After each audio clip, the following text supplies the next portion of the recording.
Hi friends, అందరూ ఎలా ఉన్నారు? Welcome to Sivaseshu blogs. ఈరోజు ఎంతో టేస్టీ అయిన స్వీట్ రెసిపీ సేమియా పాయసం ఎలా తయారు చేసుకోవాలో చూసేద్దామా రండి. మరి ముందుగా ఒక లీటర్ పాల ప్యాకెట్, ఒక కప్పు సేమియా, హాఫ్ కప్పు సగ్గుబియ్యం ముందుగా ప్లేట్లో చూపిస్తున్నాను కదా. డ్రై ఫ్రూట్స్, యాలకులు ఒక 3 యాలకులు తీసుకున్నానండి, బాదము, కిస్మిస్. ముందుగా ఒక గిన్నె తీసుకొని అందులో పాల ప్యాకెట్ కట్ చేసుకొని వేసుకుందాం. స్టవ్ ఆన్ చేసుకొని స్టవ్ మీద పెట్టుకుందాం ఫ్రెండ్స్. చూడండి, హై ఫ్లేమ్లోని ఈ స్టవ్ ఆన్ చేసుకొని పెట్టుకోవాలి. 1 లీటర్ పాల ప్యాకెట్కి 2 గ్లాసులు వాటర్ వేసుకోవాలి. ఎందుకంటే సేమియా కొద్దిగా పలసగానే చేసుకోవాలి, ఎందుకంటే పాలు చిక్కగా ఉంటాయి కదా. తర్వాత మనం సగ్గుబియ్యం కూడా వేస్తాం ఫ్రెండ్స్. చూడండి, ఇలాగా లీటర్ పాల ప్యాకెట్కి 2 గ్లాసులు వాటర్ వేసాం కదా. వేసిన తర్వాత సగ్గుబియ్యం మనం తీసుకున్నాం కదా, అవి కొద్దిగా వాష్ చేసి పక్కన పెట్టుకోవాలి. ఎందుకంటే సగ్గుబియ్యంలో ఏమైనా డస్ట్ అయ్యి అలా ఉంటుంది కదా, అది ఒకసారి వాష్ చేసి మళ్ళీ సగ్గుబియ్యంలో కొద్దిగా వాటర్ వేసుకొని ఒక పాలు మనం మరిగే లోపల ఇది ఇలాగా 5 మినిట్స్ ఇలా నానబెట్టుకొని పక్కన పెట్టుకుందాం. మనం పాలు మరిగే లోపల ఇవి నానతాయి. ముందుగా మనం ఎక్కువ టైంలో ఇవి నానబెట్టి పక్కన పెట్టుకోవసరం లేదు. మన పాలు మరిగే లోపల ఇవి సగ్గుబియ్యం అనేది చక్కగా నానతాయి. పక్కనే ఒక బాండీ పెట్టుకొని దాంట్లో కొద్దిగా నెయ్యి వేసుకుందాం. 2 స్పూన్లు నెయ్యి వేసుకొని మన దగ్గర ఉన్నాయి కదా డ్రై ఫ్రూట్స్, అవి వేసి కిస్మిస్ ముందుగా వేసుకొని వేయించుకుందాం. వేయించుకున్న తర్వాత జీడిపప్పు, బాదం కూడా వేసుకొని వేయించుకుందాం. గోల్డెన్ బ్రౌన్ షేడ్లో వచ్చే వరకు వేయించుకుందాం. చూడండి, ఇలా వేయించుకున్న తర్వాత ఒక ప్లేట్లో తీసుకొని పక్కన పెట్టుకుందాం. కిస్మిస్ అన్నీ వేయించుకున్నాం కదా, అదే బాండీలో మళ్ళీ 1 స్పూన్ నెయ్యి వేసుకొని సేమియా వేసుకొని వేయించుకుందాం. ఇప్పుడు హై ఫ్లేమ్లోనే పెట్టుకోవాలి. హై ఫ్లేమ్లో పెట్టుకొని దగ్గరుండి వేయించుకోవాలి ఫ్రెండ్స్, ఎందుకంటే సేమియాలు గమ్మున మాడిపోతాయి కదా. మనం మీడియం ఫ్లేమ్లో పెట్టుకుంటే మళ్ళీ అది గట్టిపడిపోతాయి. అందు గురించి హై ఫ్లేమ్లోని వేయించుకోవాలి. చూడండి, పక్కన పాలు కూడా మరిగినాయి, పొంగు కూడా వచ్చింది కదా. మరిగేటప్పుడు ఇలాగా మీడియం ఫ్లేమ్లో కొద్దిగా ఇలా పెట్టుకుని ఒక 5 నిమిషాలు ఇలా మరగనిద్దాం. పచ్చివాసన వచ్చినట్టు ఉంటాయి కదా పాలు కూడా, మనకి బాగా మరిగితే టేస్టీగా ఉంటాయి. పాలు ఎంత మరిగితే ఈ సేమియా పాయసం కూడా అంత బాగుంటుంది. చూడండి, పక్కన మనకి సేమియాలు కూడా వేగిపోయినాయి కదా. స్టవ్ ఆఫ్ చేసుకుందాం. 5 నిమిషాలు ఇలాగా సిమ్లో పాలు మరిగినాయి కదా. ఇప్పుడు మనం కడిగి పక్కన పెట్టుకున్న ఈ సగ్గుబియ్యం ఏవైతే ఉన్నాయో వాటిని సేమియా ఈ పాలల్లో మరిగే పాలల్లో వేసేసుకుందాం. వాటర్ లేకుండా వేసేసుకుందాం ఫ్రెండ్స్, ఎందుకంటే వాటర్తో వేయొద్దు.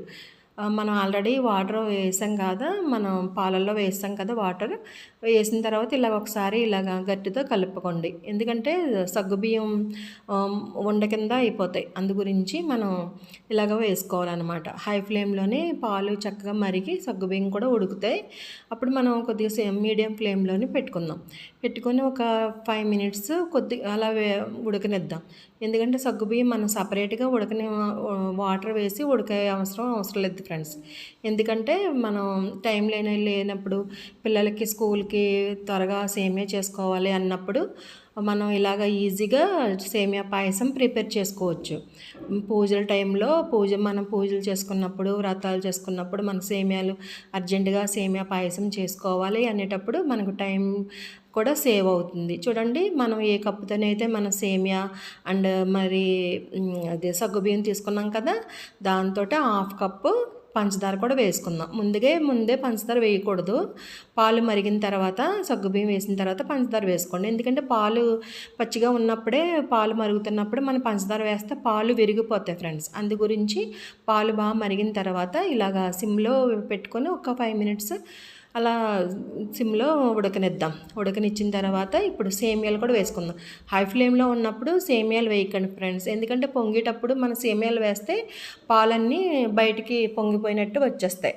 అందు గురించి మనం సేమియా వేసుకునేటప్పుడు సిమ్లో పెట్టుకొని వేస్తాం కదా, సేమియాలన్నీ వేస్తాం కదా. వేసిన తర్వాత ఒకసారి మళ్ళీ ఇలాగ కలుపుకోండి గట్టితోటి. చూడండి, చక్కగా సేమియాలు మొత్తం ఇలా కలిపిన తర్వాత ముందుగా మనం వేసుకున్నాం కదా సగ్గుబియ్యం, అవి కూడా బాగా బాయిల్ అయిపోయినాయి. చూడండి, బాయిల్ అయినాయి కదా.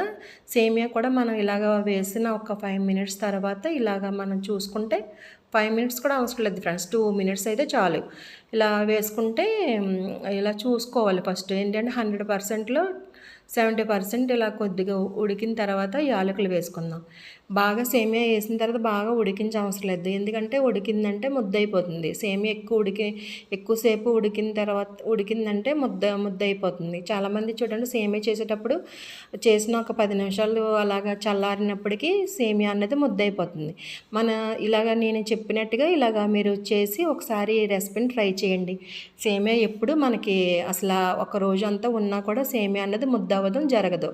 చూడండి ఇలాగ హై ఫ్లేమ్లో పెట్టుకొని ఒక పొంగు వచ్చిన తర్వాత సేమియా స్టవ్ని ఆఫ్ చేసేసుకుందాం. సేమియా కూడా చక్కగా ఉడికిపోయింది కదా ఫ్రెండ్స్. చూడండి మనం సర్వింగ్ బౌల్లో సర్వ్ చేసుకుందాం. నేను ఈరోజు పూజ చేసుకున్నాను ఫ్రెండ్స్. కొద్దిగా దేవుడికి నైవేద్యంగా పాయసం కొద్దిగా దేవుడికి పెట్టుకుంటాను.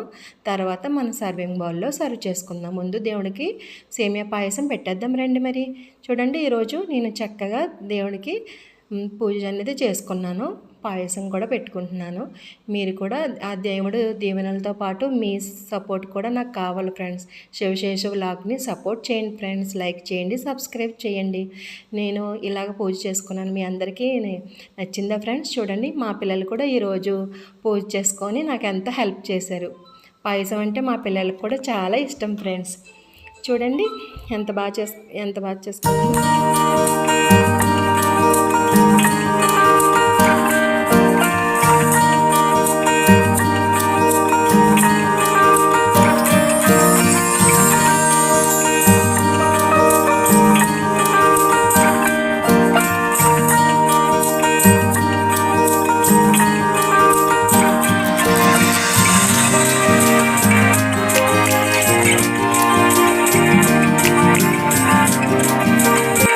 సర్వింగ్ బౌల్లో తీసుకున్నాను ఫ్రెండ్స్. చూడండి సేమియా చేసిన తర్వాత ఇలాగ మూత అనేది పక్కకు పెట్టుకోండి. ఎందుకంటే మూత మొత్తం క్లోజ్ చేస్తే సేమియా ముద్ద అవుతుంది కదా, ఆవిరికి ముద్ద అవుతుంది ఫ్రెండ్స్. ఇలాగా సర్వింగ్ బౌల్లో సర్వ్ చేసుకొని యమ్మీ సేమియా అన్నది టేస్ట్ చేయండి ఫ్రెండ్స్. మీరు కూడా ఇలాగ ఇంట్లో ప్రిపేర్ చేసుకోండి ఫ్రెండ్స్. చూడండి యమ్మీ మనకి అన్ని కొలతలు అన్నీ కరెక్ట్గా సరిపోతుంది సేమియా అన్నది. చూడండి ఈరోజు పూజ కూడా చేసుకున్నాను. మీరు కూడా చూడండి.